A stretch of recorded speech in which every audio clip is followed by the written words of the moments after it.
ท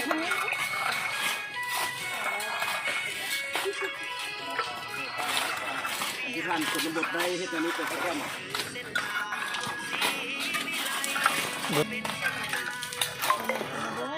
โอ้โหมิดอยู่เลยอ่ะมือต่อไม้บอกเ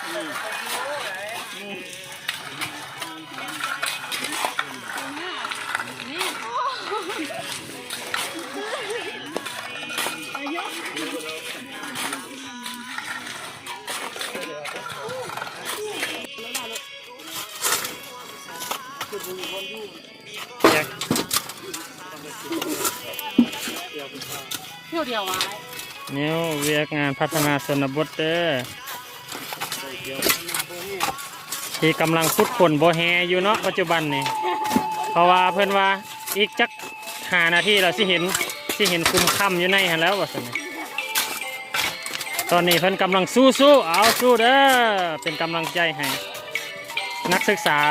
สาขาพัฒนาชนบทได้นี่สู้ส้น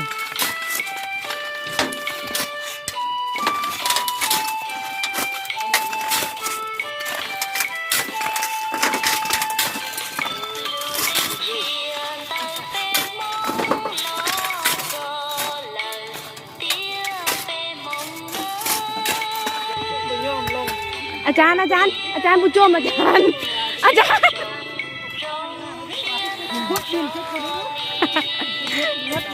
แจ่เด้อ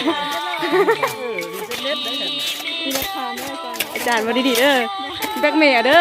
แค่เบียร์แล้วมึงส่งนี่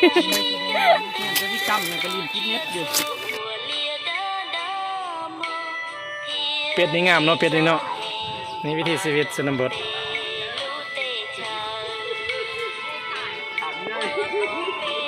งามบ่งามแท้งามว่าวิถีชีวิตที่มีความสุข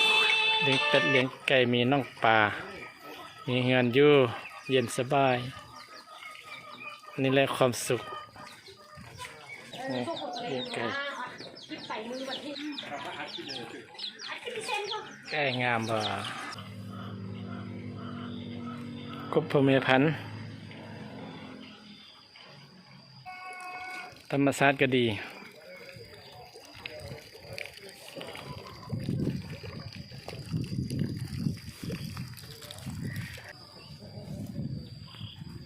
ผสมประสานหลากหลาย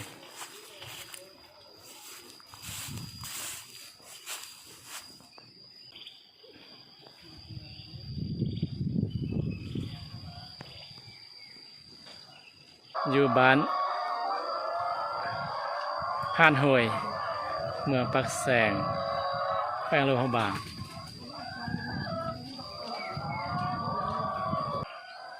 เฮ็ดแบบง่ายดาย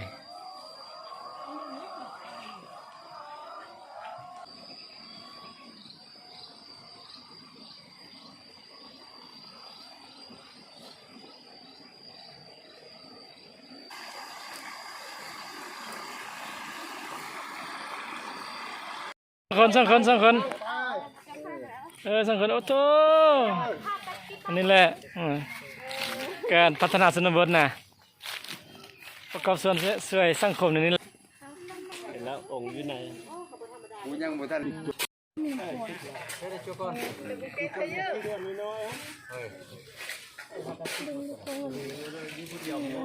น